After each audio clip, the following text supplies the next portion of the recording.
Meu nome é Luiz, tenho 17 anos, sou membro da Rede Juvenil, pregador. E um dia o profeta Jeremias disse: Seduziste-me, Senhor, pois me deixei ser seduzido. Que nesta hora você possa ser seduzido pela palavra de Deus, assim como eu, assim como o profeta Jeremias foi seduzido.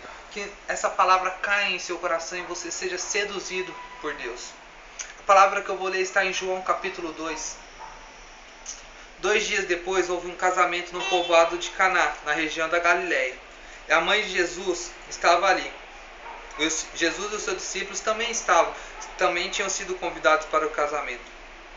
Quando acabou o vinho, a mãe de Jesus lhe disse: O vinho acabou. Jesus respondeu: Não é preciso que a senhora me diga o que devo fazer, ainda não chegou a minha hora. Então ela disse aos empregados: Façam o que ele mandar. Ali perto estavam 6 potes de pedra. Em cada um cabiam entre 80 e 120 litros de água. Os judeus usavam a água que guardavam nesses potes para cerimônias de purificação. Jesus disse aos empregados: Encham-no de água estes potes. E eles encheram até a boca. Em seguida, Jesus mandou: Agora, tirem um pouco de água destes potes e levem ao dirigente da festa. E eles levaram. Então o dirigente da festa provou a água, e a água tinha virado vinho. Ele não sabia de onde tinha vindo aquele vinho, mas os empregados sabiam. Por isso chamou o noivo e disse: Todos costumam servir primeiro o vinho bom, e depois, os convidados já beberam muito, servem um vinho comum. Mas você guardou até agora o melhor vinho. Amado, eu quero começar explicando o que significava o vinho naquela época. Naquela época, a festa de casamento durava os 7 dias da semana. Ou seja, você casava na segunda e até domingo a festa. E era necessário ter vinho em todos os dias da festa. Os convidados não poderiam ir embora sem ter que o vinho tenha acabado. Se o vinho acabasse antes dos convidados irem embora, era sinal de maldição. Era um sinal que o casamento tinha sido amaldiçoado e que não iria dar certo. Ou seja, eu imagino aqui, eles no 3º dia de festa e o vinho já tinha acabado. Eu fico imaginando o que seria daqueles noivos se o povo descobrisse, o que o povo iria falar daquele casamento se eles descobrissem que o vinho tinha acabado. E Nossa Senhora, com aquela paixão, com aquele amor que ela tem dentro do coração dela, ela sentiu aquela dor. Ela sabia o que o povo iria falar. Ela sabia o que o povo ia comentar daquela festa. E ela, cheia de compaixão, foi até Jesus. Porque ela confiava, ela sabia que Jesus podia mudar. Ela sabia que Jesus era filho de Deus, que somente Ele poderia ajudar naquele momento.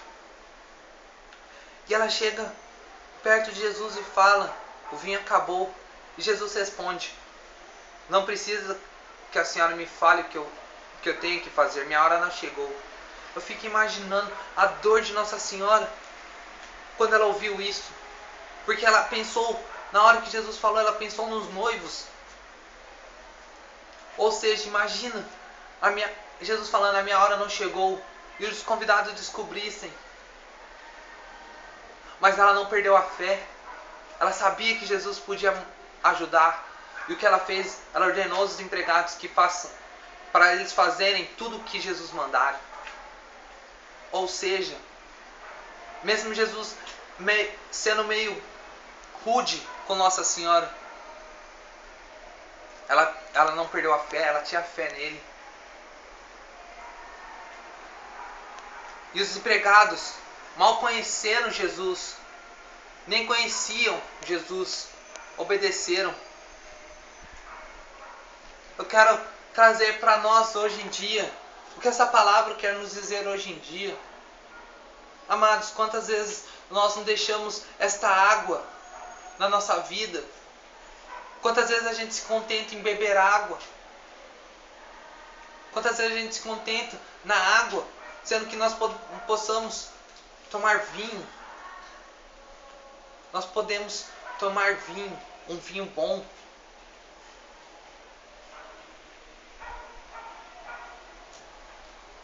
Essa água, muitas vezes, é o nosso pecado. Quantas vezes a gente pode escolher entre a água e o vinho, o pecado e o caminho certo? Nós escolhemos o pecado. Porque a gente se contenta com pouco hoje em dia. Hoje em dia, para ser de Deus, precisa somente um pouco. A gente se contenta somente com pouco. A gente se contenta com as migalhas que o mundo oferece. A gente se contenta com o lixo que o mundo oferece. Porque comparado à água e o vinho, a água é um lixo. Mas aí, amados, quando estávamos lá se contentando com pouco, com a água, Deus enviou o vinho para nós. E quem é esse vinho? Jesus. Jesus é o nosso vinho. Ele pode mudar a nossa vida. Ele pode transformar essa água em vinho. Eu não sei qual é a água da sua vida. Às vezes pode ser uma tribulação. Às vezes pode ser uma provação. Ou um pecado que te incomoda. Você que tantas vezes busca uma saída para o pecado. Para sair do pecado. Uma vez me chamaram para fazer formação de missionários. E o pregador falou que uma coisa muito interessante, que existiam 3 tipos de povo de Deus, vamos dizer assim: os seguidores, os amigos e os íntimos. Os seguidores, quem são? É aqueles que se contenta com pouco. Deus mostrou um pouco para ele do que ele pode fazer e ele se contentou. Não quis ir mais além, porque se fosse mais além, iria vir tribulações, iriam vir provas. Então ele se contentava com pouco. Mas existem também os amigos. E quem são os amigos? São pouco a mais do que os seguidores. Se contentam com um pouco mais. Mas aí chega uma tribulação, mas chega uma provação e você desiste. Você fala: não, tá bom aqui. Chega. Mas existem os íntimos. Quem são os íntimos? Aquele que tem sede de Deus. Aquele que busca Deus cada vez mais. Aquele que quer cada vez mais e mais de Deus. E não aqueles seguidores. E muitas vezes, amados, nós somos que nem esses seguidores. Nós se contenta. Deus mostra um pouquinho do que Ele pode fazer. E a gente se contenta. Você pode ver aqui na palavra de Deus, nessa leitura que fizemos, quando o chefe lá que experimentava o vinho chamou o noivo e disse: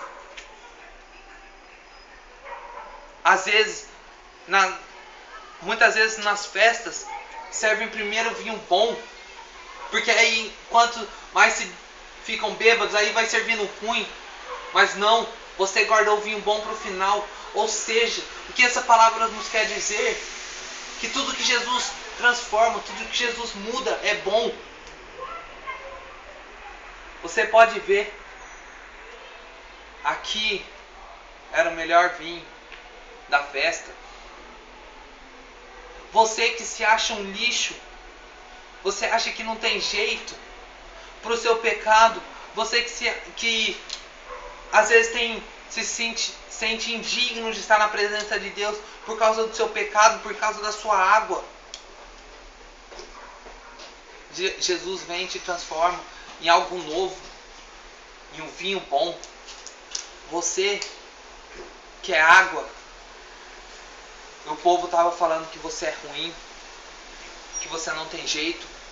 Jesus vem para te mudar hoje, através dessa leitura. E Ele vem falar para você que você é um guerreiro, você é um profeta, você é uma profetisa. Você tem jeito. Você tem capacidade. Mas isso, irmãos, precisa de fé. Segundo o catecismo católico da igreja, os milagres só aconteciam porque para a natureza divina de Jesus ser mostrado, para a natureza gloriosa de Deus ser revelada. Quantas vezes Jesus estava passando e as pessoas iam tocando em Jesus, sendo curadas, e Jesus falava: vai, a tua fé te salvou. Jesus, ele é bom, ele é humilde, ele tem educação, ele pede para bater, ele bate para entrar, ele pede para entrar. Ele não chega destruindo tudo, igual o pecado faz. Jesus, ele pede permissão. E essa permissão é a nossa fé. Essa permissão é a fé que nos faz ser transformado por Deus. É a fé que nos faz essa água da nossa vida ser transformada. Maria tomou um tranco, vamos dizer, de Jesus. Mesmo assim, ela não perdeu a fé. Ela sabia.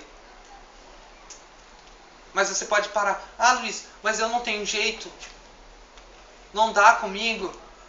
Amado, eu vou contar uma história de um profeta que o Senhor levantou e que Jesus transformou da água para o vinho. A história de Paulo é uma das histórias mais lindas que existe. Paulo era assassino. Paulo, se estivesse aqui do meu lado agora e não tivesse se convertido, ele me mataria. Paulo matava os cristãos. Paulo matava os seguidores de Cristo. Na época, antes de se converter, ele era chamado de Saulo. Saulo matava, perseguia a igreja. Mas um dia ele teve um encontro com Cristo. Um dia, Cristo olhou para ele e falou: você tem jeito. E o que aconteceu? Paulo virou um dos maiores pregadores que existe, o maior missionário da palavra. Paulo sofreu por causa de Cristo. Mas por que ele sofreu? Porque Jesus tinha transformado a vida dele. Jesus tinha transformado a água da vida dele, que era o assassinato, para o vinho, que era ser anunciador da palavra de Deus. Ah, mas você pode parar para pensar: mas isso foi depois de Cristo e antes. Amados, vou contar a história de Abraão. Um dia, Deus falou a Abraão: Abraão, eu te darei um filho. Mas Abraão era tão doido que ele achou que a mulher dele, por ser velha, idosa, ela não teria filhos. E o que ele fez? Ele teve filho com a empregada. Ele traiu a esposa dele. Isso é traição. Está nos mandamentos de Deus. Mas o que ele teve? Ele teve um encontro com esse Deus maravilhoso. E Deus olhou para o que ele fez? Não.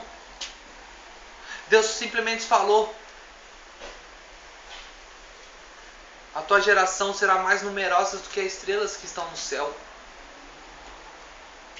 Você que se acha que não tem jeito, você que acha que a sua vida não tem jeito, eu conheço alguém que pode mudar isso. Esse alguém é Jesus. Assim como Jesus transformou essa água em vinho, Ele quer fazer isso na sua vida. Assim como Ele transformou a vida de Saulo para Paulo, de um assassino para o maior pregador que existiu depois de Cristo, Ele quer transformar a sua vida. Você que está caído, você que se acha que já se afundou nessa água, Cristo vai vir te levantar como um novo profeta e uma nova profetisa. Só que antes, nós precisamos ter fé. Nós precisamos ter fé, assim como Maria e os empregados tiveram. Pedro negou Jesus 3 vezes.